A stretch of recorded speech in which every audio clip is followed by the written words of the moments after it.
Imaginez maintenant dans votre corps, cette huile que vous consommez.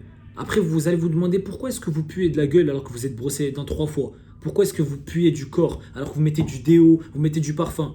Oh my god, bro. Oh, hell no, man. What the... Yazir dans le building, les gars, bienvenue au premier épisode de ma série intitulée Les pièges de la société. Aujourd'hui, on va couvrir les huiles de graines, autrement dit en anglais seed oils. Je les ai mentionnés pas mal de fois sur cette chaîne, donc aujourd'hui, on va voir un peu leur histoire, leur commercialisation et les conséquences sur la santé. Let's start in 1829. Thanks to new machinery, it became practical to make use of the leftover garbage from cotton production, cotton seeds. The oil Oh my god, bro. Oh, hell no, man. What the... cottonseed could be used as fuel for lamps or lubricant for machinery. In the Comme vous early l'avez vu les gars, ces huiles de graines étaient utilisées comme lubrifiant de machine. Ce que le mécanicien utilisait il y a des années est littéralement devenu ce qu'un cuisinier, ce qu'une mère de famille utilise régulièrement pour faire ses repas. Donc c'est grave les gars. 1880s, Thomas Hudnut invented a mechanical way to extract oil from corn germ. Up until then, corn germ was a byproduct that corn refiners threw away. In 1898, corn oil started to be used as commercial cooking oil, and in 1902, the Hudnut mills were selling 36 million gallons of corn oil per year. In 1911, the soap maker Procter & Gamble came out with a new product, crystallized cottonseed oil, Un Crisco. fabricant de savon s'est décidé de faire de l'huile avec du coton quoi. Genre c'est littéralement un fabricant de savon frère. Genre qu'est-ce qu'il veut tu vois. Il s'est ramené dans l'industriel, dans tout ce qui est nutrition parce qu'il s'est dit ok j'ai un moyen de se faire de l'argent donc je vais faire de la merde et je vais la vendre et je vais faire croire aux gens que c'est healthy. C'est grave. Looked a lot like the common cooking fat, lard. Before 1900 or so, everyone used virtually 100% animal fats to cook. But Boom. Procter Les meilleurs acides gras saturés sont les acides gras saturés du beurre, de la viande, etc. En gros, animal fats. Avec ce genre de gras, vous n'allez jamais tomber malade. Ils sont hyper bons pour la santé, hyper bons pour vos os, votre collagène, etc. On essaie de diaboliser le beurre et la graisse animale alors que c'est littéralement ce qu'il y a de mieux en termes de lipides.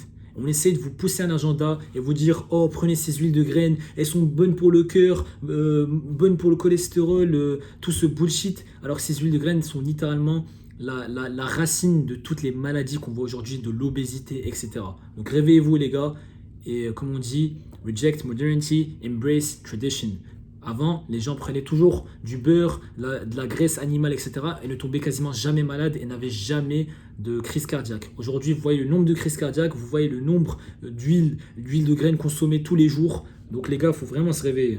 Crisco looked a lot like lard, so why not get people to eat Crisco instead? They launched a massive marketing campaign presenting their cottonseed oil product as the newer and cleaner cooking fat that made cheap, better-tasting foods.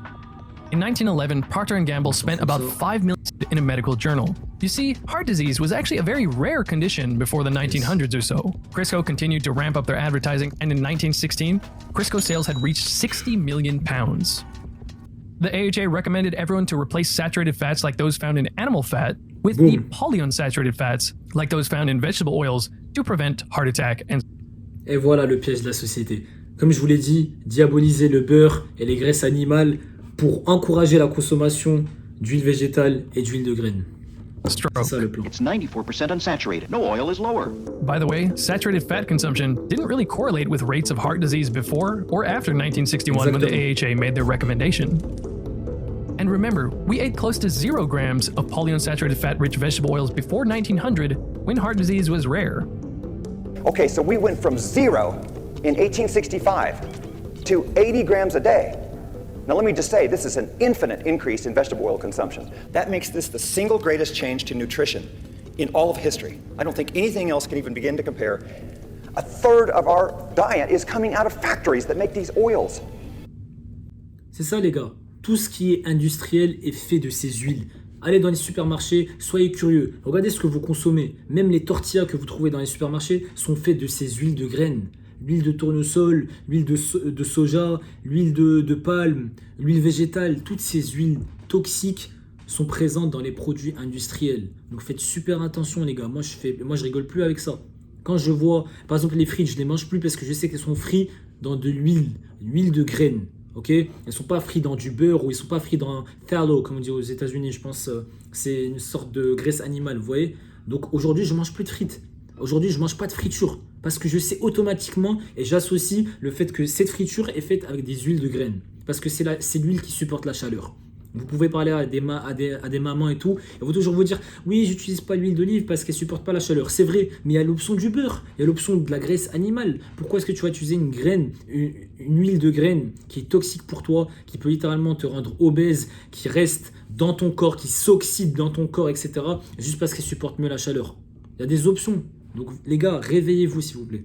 Fortunately for us, a 2015 review in the American Society for Nutrition found that the key polyunsaturated fat in vegetable oils, an omega-6 fat called linoleic Voilà, acid, l'acide linéoïque, je vous l'ai dit les gars, je vous l'ai dit. accumulates and sits in our bodies the more we eat Ça it. reste dans le corps. The percentage of this linoleic acid in people's fat cells has nearly doubled from a bit under 10% in 1960 to around 20% in 2005. But remember, we were already eating plenty of vegetable oil by 1955. The next thing I'm going to show you, I searched for 3 years. Do you know what I wanted to know? What was the omega-6 fat in anybody's adipose who was on an ancestral diet? Carnivore. As Dr. Chris Kenobi discovered, these Pacific Islanders who were eating a diet Okay. unadulterated by vegetable oils, the concentration of polyunsaturated linoleic acid in their bodies was only 3.8%, 5 times less than what people are getting today. 3.8% people. This is where we should be. And this is what keeps you healthy. Exactement. Let me remind you that vegetable oils are Partout, everywhere. In many packaged foods, chips, rice chips, crackers, salad dressings, sauces, Partout, biscuits, partout, mixed nuts, partout. granola bars. Most mayonnaises are basically a jar of soybean oil. I'm not in the D'ailleurs, US. c'est drôle, je me rappelle, j'étais en train de faire les courses avec ma mère il y a quelques semaines et elle voulait prendre la mayonnaise. J'ai pris la mayonnaise, je l'ai retournée, j'ai trouvé quoi? 68% de la mayonnaise, c'était quoi? J'ai oublié le terme. Rapeseed oil, un truc comme ça. J'ai montré à ma mère. Je dis, regarde, 68% de la mayonnaise, c'est de l'huile de graine. On prend pas ça. Tu vois, j'étais fier de moi ce jour-là. Mais c'est incroyable, les gars. Comme je vous l'ai dit, dans tout ce qui est industriel, il y a des huiles de graines. C'est moins cher à produire. Donc, ils s'en foutent de votre santé. Ils mettent tout et n'importe quoi. Donc, faut se réveiller, At les the gars. moment, but even most of these nicely packaged meals at this expensive Japanese supermarket contain these cheap vegetable oils. Most restaurants and chefs use vegetable Oh. oils because they have a neutral flavor and, well, they're cheap. People have asked me what I think about plant-based meats in the past, and one reason I'm not keen on them is because they're simulating the fattiness of real meat with a bunch of vegetable oils. Exactement. Et d'ailleurs, c'est le prochain sujet de cette série. Ça va être le véganisme. Je vais vous parler du piège, vous faire croire que vous mangez bien parce que c'est vegan, etc. Alors qu'ils vous mettent que de l'huile de graines, ils vous mettent de la merde, et ils vous prennent pour littéralement des chiens. Même un chien, il mange pas ça. Je vois plein de vidéos où un gars, il compare le steak végétal et le vrai steak. Le chien, il va jamais toucher le steak végétal. Il le sent, il se casse. Dès que tu lui donnes le vrai steak, il le sent, il le dévore. Donc voilà, même les chiens sont plus intelligents que les humains. Canola, aujourd'hui. soybean, grapeseed, sunflower, safflower, corn, and all kinds of polyunsaturated vegetable oils have replaced saturated fats in our food supply. Okay, so why? Why specifically would vegetable oils be bad for our health? Well, average Americans today are eating 5 to 6 tablespoons of vegetable oils per day. That's around 700 calories of oil filled with polyunsaturated fat. It's almost impossible to get this amount naturally. On va voir comment c'est fait. There's so little oil per ear of corn that it takes 98 ears, or 12,000 calories of corn, to get you 5 tablespoons of corn oil. 625 grapes, or 2,800 sunflower seeds, will get you 5 tablespoons of grapeseed or sunflower oil. So a long industrial process is dedicated to ripping oil out of these tiny seeds. As mentioned earlier, polyunsaturated vegetable fats oxidize very easily. Oxidize simply means to react with oxygen. This is how metals rust, and this is why meat that you leave out turns brown after a while. Oxidation changes the structure and properties of fats for the worse. McDonald's actually used to fry their fries in Ah, beef fat. tallow. Donc tallow, c'est la graisse de bœuf. Je viens de me rappeler. Exactement. Avant, McDonald's utilisait la graisse de bœuf pour faire ses frites. Tu vois, si c'était toujours le cas, il n'y a pas de souci, tu peux les manger. Mais aujourd'hui, c'est des huiles de graines. Donc je touche plus aux frites. Et de toute façon, je mange même plus McDo. Et je ferai une vidéo sur McDo.